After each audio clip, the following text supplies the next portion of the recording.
Iran और Israel दोनों ही भारत के व्यापारिक साझेदार हैं और अभी दोनों देशों में युद्ध चल रहा है। जाहिर है कि इस युद्ध का असर भारत के कारोबार पर भी देखा जा सकता है। इसी प्रभाव और नुकसान का आकलन करने के लिए सरकार जल्द मंथन करने वाली है।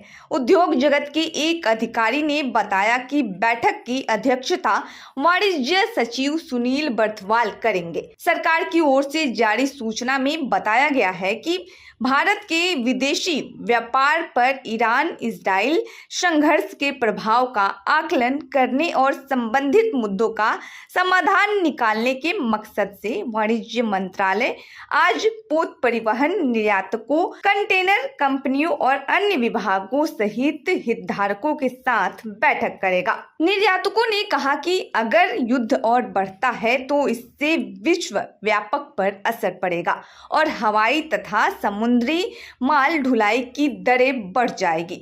उन्होंने आशंका जताई है कि इस संघर्ष से होर्मुज़ जलडमरू मध्य और लाल सागर से व्यापारी जहाजों की आवाजाही प्रभावित हो सकती है। भारत का लगभग 2/3 कच्चा तेल और आधा तरल प्राकृतिक गैस का आयात होर्मुज़ जलडमरू मध्य से होकर आता है, जिससे अब इजराइल ने बंद करने की धमकी दी है। होर्मुज़ जलडमरू मध्य एक संकरा जलमार्ग है जो अपने सबसे संकरे स्थान पर केवल 21 मील चौड़ा है और वैश्विक तेल व्यापार का लगभग 20% हिस्सा संभालता है।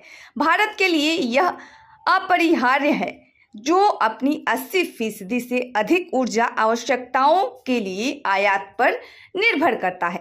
इस बीच यमन में हुतियों पर 14 और 15 जून को इजराइल के हमले से लाल सागर क्षेत्र में भी तनाव बढ़ गया है। लाल सागर क्षेत्र पर हुती विद्रोही पहले ही वाणिज्यिक जहाजों पर हमला कर चुके हैं। भारत का इजराइल को निर्यात 2023 से 24 में 4.5 अरब डॉलर से घटकर 2024 से 25 में 2.1 अरब डॉलर रह गया। पिछले वित्तीय वर्ष में इजराइल से आयात 2023 से 24 के 2 अरब डॉलर से घटकर 1.6 अरब डॉलर रह गया। इसी तरह ईरान को निर्यात भी प्रभावित हो सकता है। ईरान को हमारा निर्यात 2024 से 25 और 2023 से 24 में लगभग 1.4 अरब डॉलर पर स्थित रहा था। वित्तीय वर्ष 2024 से 25 में ईरान से भारत का आयात 44.1 करोड़ डॉलर था, जबकि पिछले वर्ष यह 62.5 करोड़ डॉलर रहा। मौजूदा संघर्ष उस दबाव को और बढ़ाता है जो अमेरिकी राष्ट्रपति डोनाल्ड ट्रंप द्वारा उच्च शुल्क की घोषणा के बाद विश्व व्यापार पर पड़ा था। आराघची ने चेतावनी दी है कि अगर अमेरिका इजराइल के साथ युद्ध में सक्रिय रूप से शामिल होता है तो यह सभी के लिए बेहद खतरनाक होगा।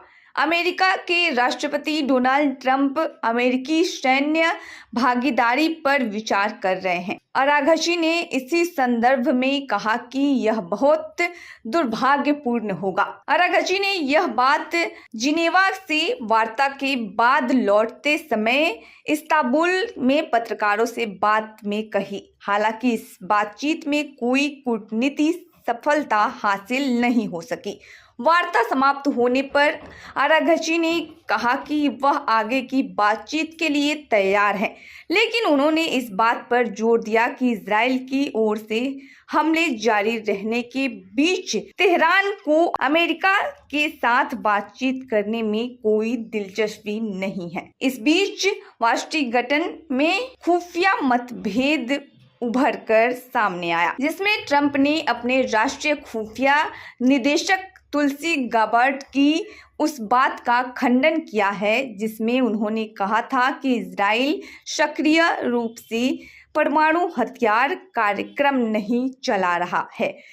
उनका यह बयान अमेरिकी और इजराइल दोनों के दावों के विपरीत है। ट्रंप ने कहा तो फिर मेरा खुफिया समुदाय गलत है। गौरतलब है कि इस्लामिक सहयोग संगठन तुर्की में शनिवार को इस्तांबुल में बैठक करने वाला है, जिसमें 57 सदस्य देश शामिल हैं। ईरान के विदेश मंत्री इसमें भाग लेंगे। उन्होंने कहा कि इस दौरान इजराइल की ओर से जारी हमले पर चर्चा की जाएगी। वहीं इजरायली सशस्त्र बलों ने इस्लामिक रिवॉल्यूशनरी गार्ड कार्ड्स के ड्रोन प्रमुख अमीनपुर जौदगी और ईरानी कुड्स फोर्स के फिलिस्तीन कोर कमांडर सईद इजादी के मारे जाने का दावा किया है। इजराइल के रक्षा मंत्री इजराइल कार्ड्स ने शनिवार को यह जानकारी दी। कार्ड्स ने बताया कि इजादी की मौत मध्य तेहरान में एक अपार्टमेंट पर हमले में हुई। वह 7 अक्टूबर के हमले से पहले हमास को वित्तीय पोषित करने और हथियार देने के लिए जिम्मेदार थे। उन्होंने इस ऑपरेशन को इजरायली खुफिया और वायुसेना के लिए एक बड़ी उपलब्धि बताई।